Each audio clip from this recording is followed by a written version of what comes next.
Hey y'all, welcome back to another week and another YouTube video. I know I'm on here looking like who done it and what for, but I have a ton to do this morning and not very much time to do it in. You saw in the clip right before this, I have unwelcome visitors in my garden in the form of Japanese beetles. And I don't know if Japanese beetles are nationwide or more of a southern United States thing, but it is something that I in particular struggle with without fail every year. And this year it was like within a 24-hour period, they weren't here and then they were decimating my blackberries like overnight. It was insane. So before I talk about how I'm going to take care of the Japanese beetles, I have two things to say. Because I know how I'm going to take care of them, people have feelings about. But I have two things to say. Thing one, if you have never, ever, ever, your entire life, gotten produce from a grocery store or gone to a restaurant, or eaten at a friend's house, and you have only grown your own food and you have never put a dust or a spray or anything on your crops to keep them alive and healthy and keep them pest free, tell us your secret. But if you have gotten produce at a grocery store or have eaten at a restaurant or gone to a friend's house, that produce 9 times out of 10 has been dusted and sprayed within an inch of its life with things a lot more potent than what I'm going to be using in order to make it to that grocery store. So with that being said, I am going to use Captain Jack's Dead Bug Brew. I like this brand the best. They have a dead bug brew, they have a dead weed brew. This is obviously not sponsored, all 5 of you that watch this. Not a sponsored ad, not a paid promotion or anything like that. I just like this.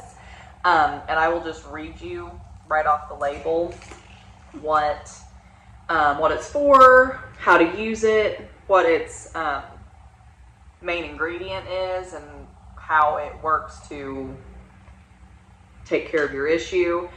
So the label says, use on fruits, vegetables, berries, citrus, grapes, nuts, and ornamentals for control of foliage feeding worms, thrips, and other listed pests in fruits, vegetables, fruiting vegetables such as tomatoes, peppers, okra, and eggplant, cantaloupe and honeydew, and other melons, cold crops such as broccoli, cabbage, and cauliflower, which is not the season for those right now. It's middle of June, so those are long over.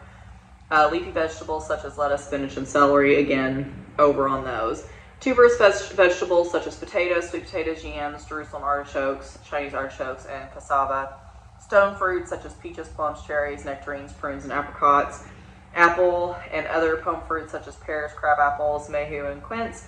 Bush berries and caneberries such as blueberry, blackberry, and raspberry. Now I have my blueberries netted, so I'm not super concerned about them. But my blackberries, I mean, if you've ever grown blackberries or seen blackberries like in the wild, you know that they get huge and it's impossible to net them unless you get the great big ones, and you've got to weigh them down and stick them and blah, blah, blah. So mine are not netted, and the Japanese beetles went to the blackberries first, and I can't lose my blackberries. I garden because I love it, but I also garden to feed my family, and I can't lose my food crop. So let's see here. For use in residential home gardens, lawn, and ornamentals. Captain Jack's Dead Bug Brew contains, I always want to say this wrong, it's spinosad. Spinosad is derived from a naturally occurring soil-dwelling bacterium that was collected from an abandoned rum distillery in the Caribbean, on a Caribbean island in 1982. This unique bacterium was defined as a new species when it was discovered, and it has never been found in nature anywhere else in the world. Since being discovered, spinosad has become a leading pesticide used by the agricultural world in the production of organic produce. Today, thanks to Captain Jack's Dead Bug Brew, spinosad is available to the homeowner. And then mixing requirements, It has, just like any other spray, it has the, whoops, wrong direction. It has the dilution right there. I am using this is new. I've never used one of these before. We used to have one of the bigger spray bottles that has like the pump and then the handheld little sprayer thing, but this part broke. So I saw this at Walmart and thought this seemed a little bit more handy for me. This is a 48 ounce Chapman Home Gardener multi-purpose sprayer. I almost dropped it and hopefully I didn't just break it. So all you need to do is a little bit of quick math. So per quart, which is 32 fluid ounces, you're going to use a tablespoon of the concentrate. So this is 48 ounces. So I'll use, what, a tablespoon and a half of this and fill this up with water. And when you spray, excuse me, this is going to be a do as I say, not as I do. I'm having to make hay while the sun shines. You really need to do this either first thing in the morning, like before the sun's up all the way, or last thing in the evening, right as the sun is going completely down, completely setting. It says to do it like when the bugs are most active. Well, the Japanese beetles are most active right now. That being said, it's still best to follow the instructions on there, but I got to do what I got to do. So I'm going to get this mixed up. I'm going to go spray. I'm going to pull some weeds, and then just a second. Kind of a side shoot here, to piggyback off of the last video. I said that I had 2 rows of sunflowers left to plant. I didn't have enough sunflower seeds. I went ahead and got some more. I got Cutting Gold and Red Sun. These are the 2 types of sunflowers that I got to fill in those rows. And I don't know why the dogs are barking. They don't know why they're barking. All good. These are, well, doesn't say. I probably ripped off where it said how many days these are. I'm going to guess they're probably a 75-day sunflower, both of them. And I'm going to do exactly what I did before, which with the corn, this is like such a weird way to measure, but it's what works. I have really big feet. I wear size 10 shoe, size 10 in women's.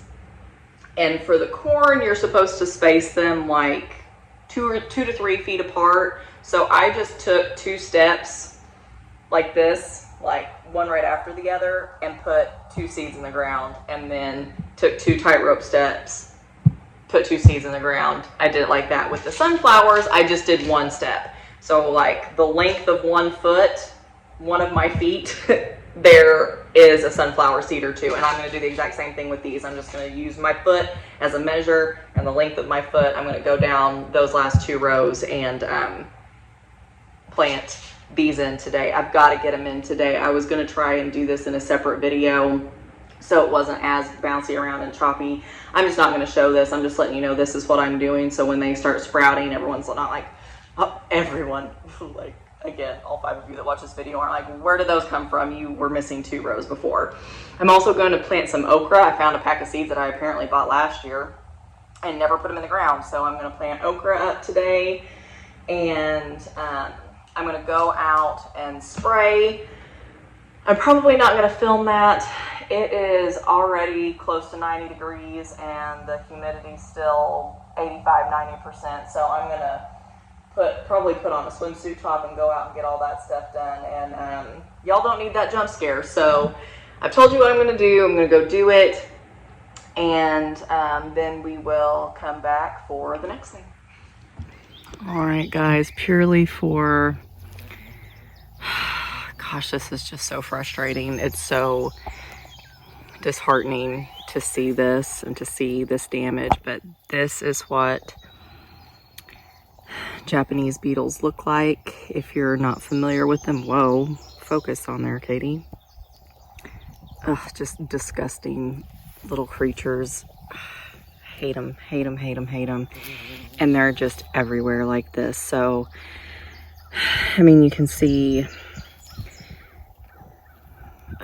it's just so frustrating. And you know, I wouldn't be so psycho about it, but if these beetles defoliate your plant, they'll kill it. I mean, the plant has to have leaves to survive. It's, you know, it's how they make their food. So so gross. But anyway, that's what they look like if you're unfamiliar with them, or if you've ever had them in your garden and been like, what the heck are these god-awful things that are destroying everything? That's a Japanese beetle.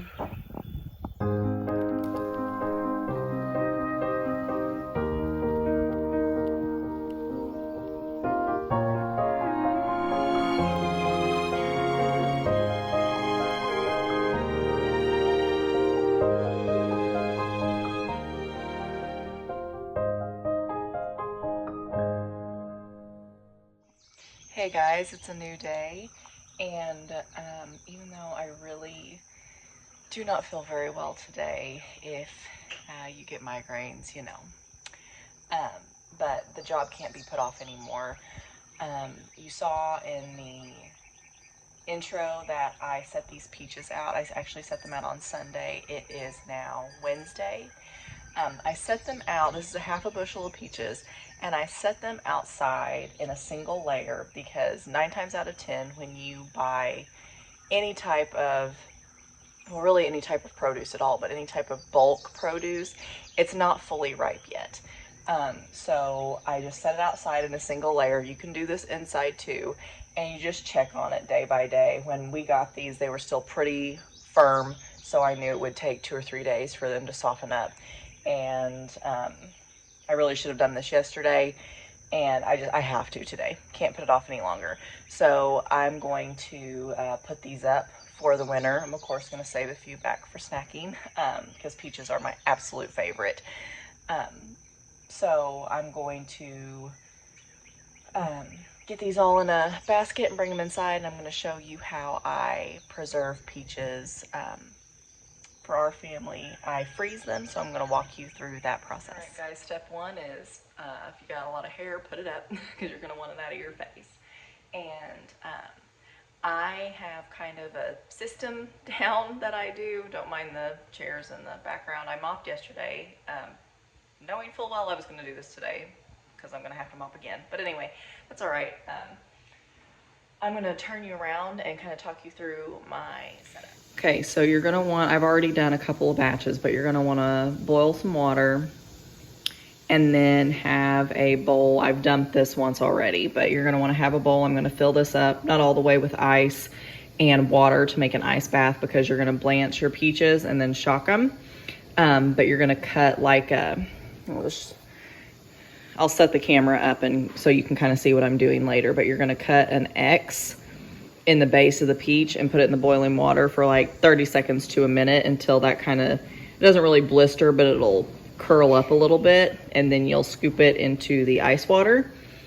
And then when this bowl gets full, I come over here and I've just filled my sink with cold water and I dump that bowl, ice and all, in here. These are peaches ready to go, and you can see I've cut that little X in there and just blanched them long enough for that to peel up because that'll make peeling, it's hard to do that one-handed, but you can see it'll make peeling way, way easier, and there's no sense in standing at this sink and knife peeling every single one of these.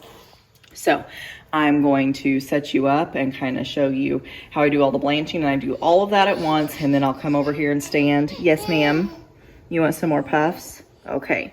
And I just stand here and peel and slice and bag, but I'll show you how I do that too when we get there.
from here, you're going to want to make sure that your sink and the area around your sink is very, very clean, because I've just dumped all of the peaches in cold water in the sink, and I'm just going to use a little paring knife, and I'm going to peel the skin off, and that's why we blanched them, so it's really easy to do. I don't know if you can see that very well, but it just peels right off. Peel the skin off, cut it. Oh, excuse me. You good? I'm gonna have to wear you while I do this.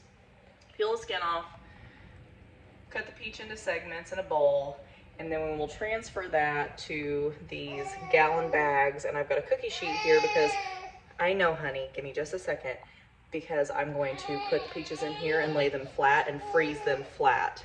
So I've got freezer space. So we're just gonna crack on with that with probably my little sidekick strapped onto me.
All right, so as you can see, my bowl is full. I have just put just a splash of apple cider vinegar on this to keep them from getting too terribly brown between now and the point that they freeze. And you can see, that's why I said make sure your area is clean, because things get gross and sticky. The floor is very sticky, but I'm just going to put these in bags, in those gallon freezer bags, and lay them flat on that cookie sheet and stick them in the freezer, and that way they're easy to store.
Today we are going to use those peaches and blueberries from my garden to make a galette or galette, never sure how to say it, but basically you make a pie crust, which is 1.5 cups of flour, a stick of cold butter chopped up, a tablespoon of sugar, a teaspoon of salt, and 3-ish tablespoons of water, and you just form that until you get a shaggy dough. Put it on some saran wrap, form it into a disc, wrap it up, put it in the fridge until you're ready to use it, or the freezer. And then for the filling, I just chopped up 3 of the fresh peaches. You want to make sure you use fresh for this because it doesn't need to be super runny and juicy. What blueberries I had that were ripe off of the blueberry bush, a 1/2 cup of sugar, a tablespoon of cornstarch, a little bit of salt, a little bit of cinnamon. You can use vanilla extract instead of cinnamon if you would prefer. And then I just put that on the crust and sprinkle the blueberries on top. Turn the edges of the crust up, put on an egg wash, and put it in the oven at 400 for about 35 to 40 minutes.